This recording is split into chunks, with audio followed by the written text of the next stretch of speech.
Hello student, we start standard 6 EVS chapter number 4 disaster management. Disaster management. Disaster means a sudden change that damage to large scale in life. Disaster मतलब क्या है? ऐसा change, event में ऐसा change जो large scale में life and property को damage करता है. मैनेजमेंट दैट मीन्स किसी चीज़ को किस तरह से हम प्रिकॉशन लेके बचा सकते हैं, उसको मैनेज कर सकते हैं. Okay, we start disaster management.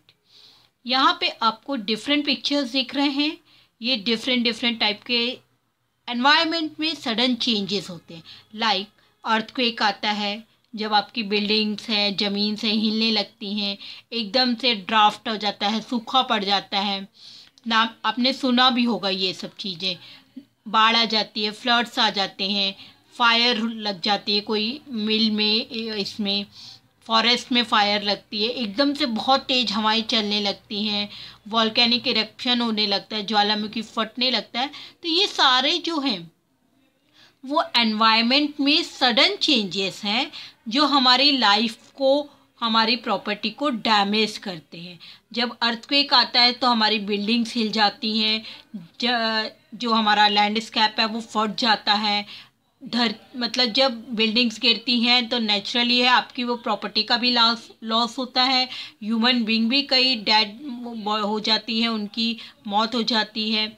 सूखा पड़ता है तो हमें अनाज की कमी हो जाती है, फूड रेन कम हो जाता है. बाढ़ आती है तो कितनी चीज़ें बाढ़ में पानी के साथ चली जाती हैं. ह्यूमन बीइंग, एनिमल्स, प्रॉपर्टीज, सब कुछ का लॉस होता है. जब आग लगती है तो आपकी पूरी जो भी चीज़ें हैं या फॉरेस्ट है वो जल जाते हैं. मतलब हर चीज़ में डैमेज हो रहा है कोई भी, जो कि हमारी प्रॉपर्टी और लाइफ को नुकसान पहुंचा रहा है. तो ये हमारा क्या कहलाता है? Sudden change that causes large scale damage to life, property and social aspect. Okay, अब हम कुछ डिजास्टर इवेंट्स के बढ़ रहे हैं. फर्स्ट है हमारा, in 1993 many people died due to the earthquake at Kilari in Latur district.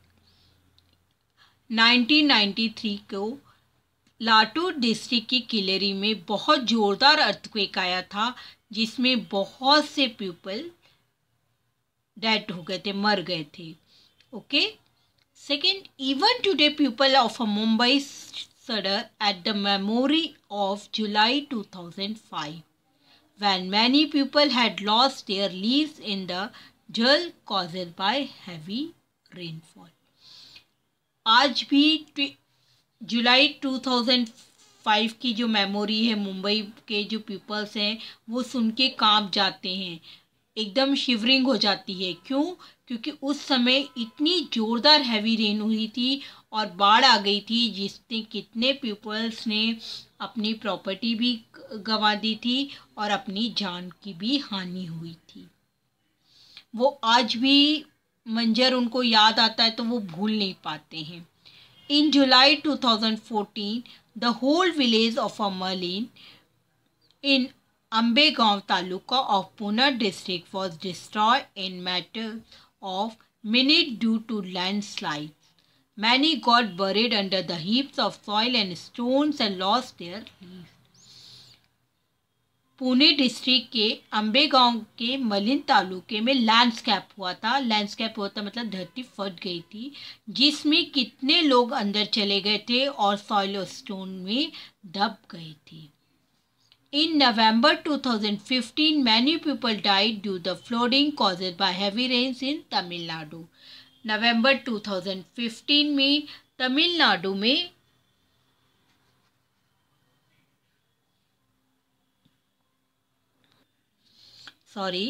In July 2014, the whole village of Amalin in Ambegaon Taluka of Pune district was destroyed in matter of minutes due to a landslide. Many got buried under the heaps of soil and stone and lost their lives. जुलाई 2014 में मलिन Pune district के अम्बेगांव तालुका के मलिन village में few minute के लिए landscape हुआ था, जिसमें कितने लोग उसके अंदर चले गए थे और उनके ऊपर सॉइल और स्टोन के कारण वो अपनी लाइफ को खो चुके। In November 2015, many people died due to flooding caused by heavy rains in Tamil Nadu. नवंबर 2015 में बहुत से पीपल तमिलनाडु की बाढ़ में हैवी रेन के कारण अपनी जान गंवा चुके थे। What is a disaster? Disaster क्या है? A sudden event that causes large scale damage to the life, property and the social aspect of a nation or a society is called a disaster. एक sudden event, एक घटना जो कि बहुत बड़े scale पे लाइफ, प्रॉपर्टी और social aspect of nation, राष्ट्र की संपत्ति को ख़त्म करती है, डैमेज पहुंचाती है, हानि पहुंचाती है, वो कहलाता है disaster. What disaster can occur in school और ऑन वे टू स्कूल? हाँ, बहुत सारे डिज़ास्टर हम सफ़र कर सकते हैं, जैसे अचानक से बिजली का चमकना, अचानक से बाढ़ आ जाना, और इन सब के लिए हमको पहले से ही प्रिकॉशंस लेके रखना चाहिए। कभी भी अगर ऐसा कुछ होता है तो हमें प्रॉपर उसकी जानकारी होनी चाहिए कि अगर अर्थक्वेक आएगा तो हमको क्या प्रिकॉशंस लेने चाहिए। इस तरह से हमको सारी जानकारी होनी चाहिए। How and why do the following disaster occur? क्यों होते हैं ये फॉल? Floods due to heavy rain, बाढ़ कैसे आती है? हैवी रेन्स के कारण, बहुत ज़्यादा बारिश होती है और पानी को निकलने का रास्ता नहीं मिल पाता, तो कैसे आ जाती है? बाढ़ आ जाती है। अन अर्थक्वेक, लाइटनिंग, अ वॉल्केनिक इरप्शन, अर्थक्वेक, भूकंप, बिजली का चमकना, ज्वालामुखी इरप्शन, ज्वालामुखी का फटना, ये भी सडन चेंजेस हैं। फॉरेस्ट फायर, अपने आप फॉरेस्ट में आग लग जाती है गर्मी की वजह से। Increase risk due to high density of population in a limited area, एकदम से छोटे से एरिया में बहुत ज़्यादा पॉपुलेशन का बढ़ना। Rampant and irregular construction, rampant that means अनियंत्रित, और इरेगुलर मतलब अच्छी तरह से कंस्ट्रक्शन ना किया गया हो। Ecological balance, ecological balance that means परिस्थितियों के साथ छेड़छाड़ करना, जहाँ पे कंस्ट्रक्शन नहीं करना है, माउंटेन्स वगैरह पे, वहाँ पे कंस्ट्रक्शन कर दिए जाते हैं। रेंज में डैम्स और बना दिए जाते हैं। इस तरह से कुछ चीज़ें ऐसी रहती हैं जो वहाँ पे नहीं होनी चाहिए और हो जाती हैं। Terrorism, riots and crimes resulting to bomb explosion, assault, fire and accidents, आतंकवाद, दंगे, घटनाएं, ये सारी चीज़ें भी हम, और जिनके कारण बम ब्लास्ट होते हैं, हमले होते हैं, फायर, आग लगाई दी जाती है और एक्सीडेंट होते हैं, इन सब चीज़ों में भी हमारी प्रॉपर्टी का नुकसान पहुंचता है। Disaster of a two main kinds, man made and natural. Disaster two types के होते हैं, man made and natural. First is earthquake. Movement in the interior of the earth release tremendous amount of energy. एकदम से हमारी जो interior of the अर्थ है उसमें एकदम से अमाउंट ऑफ एनर्जी रिलीज होती है, छूटने लगती है बहुत ज़्यादा अमाउंट में। This causes seismic wave leading to movement of the earth surface like tremors, shaking, cracking up. इसके कारण जो सिस्मैटिक वेव्स हैं जो हमारे अर्थ के अंदर होती हैं वो बहुत ज़्यादा मूवमेंट करने लगती हैं, शेकिंग करने लगती हैं, और इस तरह से उनमें क्रैक्स आने लगते हैं। और जब वो मूवमेंट करती है तो जैसे यहाँ पे बिल्डिंग्स वगैरह हैं वो भी साथ में हिलने लगती हैं, जिसके कारण वो वाइब्रेट होती हैं और गिर जाती हैं। सच वाइब्रेशन और a crackling in the earth crust is known as an earthquake. इस तरह का जो वाइब्रेशन है, झटका है अर्थ के साथ, क्रस्ट होना, वो कहलाता है earthquake. It is a believe that beside other causes, man made causes like mining and construction of big dam can also lead to earthquake. हम ये मान सकते हैं कि इसका मेन कारण मैन मेड कॉजेज हैं, जैसे माइनिंग करना, बहुत ज़्यादा माइनिंग करना, बिग डैम्स का कंस्ट्रक्शन करना, ये अर्थक्वेक के कारण हो सकते हैं। Earthquake, effect of earthquake. अब अर्थक्वेक का इफेक्ट क्या पड़ता है अपने? डिस्ट्रक्शन ऑफ इंफ्रास्ट्रक्चर, जो हमारा इंफ्रास्ट्रक्चर है उसमें डिस्ट्रक्शन होता है, मतलब डिस्ट्रॉय होता है, जैसे building, bridge, road, railway, tracks, ये सारी चीज़ें हमारी डैमेज होती हैं। Change in the direction of the flow of river, और कई बार अर्थक्वेक के कारण जो डायरेक्शन है रिवर ऑफ द फ्लो का वो चेंज हो जाता है। Use loss of life and property, life और प्रॉपर्टी का बहुत बड़े स्केल पे नुकसान होता है। Floods, a frequently occurring natural disaster in all parts of the world is flood. जो एक बहुत ज़्यादा नेचुरल है, डिज़ास्टर है, जो बहुत जल्दी हमको देखने को मिलता है, वो है flood. Due to excessive rain in the same place, a river overflow its bank causing a flood. क्या होता है, बहुत ज़्यादा रेन्स होने के कारण जो कुछ प्लेसेस में रिवर ओवरफ्लो हो जाती है, तो वो क्या कहलाता है? फ्लड्स कहलाता है, बाढ़ कहलाती है। The water drainage system is big city falls short when there is a heavy rainfall. बड़ी बड़ी सिटियों में क्या जो वाटर का पानी है, रेन वाटर है, उनके लिए फॉल्स का बहुत शॉर्ट रहता है, जिसके कारण वो पानी बाहर नहीं निकल पाता और बाढ़ आ जाती है।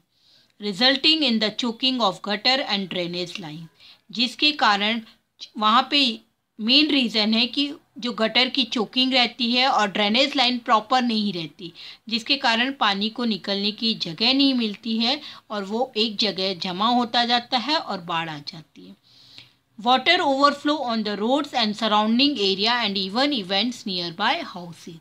इस तरह से वाटर फ्लो ओवरफ्लो होकर रोड्स और सराउंडिंग एरिया में आ जाता है, यहाँ तक कि घरों में भी पानी घुस जाता है। Effects of floods, huge loss to life and property, बहुत बड़े स्केल में लाइफ और प्रॉपर्टी का नुकसान होता है। सॉइल इरोजन होता है, सॉइल अपनी जगह से हट जाती है। Destruction of a standing crop, जहाँ पे अनाज की खेती होती है वो भी पूरी उसके साथ चली जाती है। After effects of floods like spread of diseases and epidemic affecting the health of the people. Floods ख़त्म हो जाने के बाद भी जो डिसीज़ हैं वो स्प्रेड होने लगती हैं, क्योंकि गंदगी बहुत हो जाती है, पंख आ जाता है, जिसके कारण एपिडेमिक इफ़ेक्ट आने लगता है हेल्थ में और पीपल के हेल्थ पे बहुत बड़ा इफ़ेक्ट आता है। Storms, the formation of high and low air pressure belts in the atmosphere causes change in weather resulting in strong wind or storm। जो हाई और लो एयर प्रेशर बेल्ट है एटमॉस्फेयर का, वो एकदम से चेंज हो जाता है, जिसके कारण वेदर में स्ट्रॉन्ग विंड्स और स्टॉर्म हवाएं चलने लगती हैं, जिसे क्या कहा जाता है? स्टॉर्म्स। इफेक्ट ऑफ स्टॉर्म, अब इनके इफेक्ट्स क्या होते हैं? Great damage in the storm affected region, बहुत ज़्यादा डैमेज होता है जहाँ पे स्टॉर्म आती है। Tremendous losses to life and property, बहुत ज़्यादा लॉस होता है लाइफ और प्रॉपर्टी का। Disruption of electric supply, electric supply में रुकावट आ जाती है और ट्रांसपोर्ट और कम्युनिकेशन भी स्टॉप हो जाता है, क्योंकि बहुत ज़्यादा हवाएं चलती हैं, जिनके कारण ट्रांसपोर्ट इजीली नहीं हो पाता और कम्युनिकेशन लाइंस भी डैमेज हो जाती हैं। Forest fire, a forest fire is an uncontrolled fire in a forest. Forest fire ऐसा फायर है जो कि अनकंट्रोल है फॉरेस्ट में, जिसको हम कंट्रोल नहीं कर सकते, वो बढ़ता ही जाता है। एक जगह अगर आग लगी तो ड्राई लीव्स होने के कारण वहाँ पे आग फैलती जाती है। पाश्चर और grassland due to the natural and manmade causes, घास और ग्रासलैंड में नेचुरल और मैनमेड कॉजेज दोनों हैं। Forest fire spread at the tremendous speed, और ये बहुत जल्दी स्पीड में, ज़्यादा स्पीड में फैलती है। Effect of forest fire, great damage of a natural health and biodiversity, ये बहुत ज़्यादा नेचुरल वेल्थ प्रॉपर्टी पर नुकसान होता है और बायोडाइवर्सिटी दैट मीन्स एनिमल्स और आजू बाजू के जो प्लांट्स हैं इनमें से बहुत ज़्यादा हार्मफुल गैसेस, पॉइजनस गैसेस भी बाहर निकलती हैं, जिससे एयर का पॉल्यूशन भी होता है। आज का लेक्चर यहीं ख़त्म करते हैं। नेक्स्ट टॉपिक में हम disaster management, remedial and preventive measures के बारे में पढ़ेंगे। Thank you.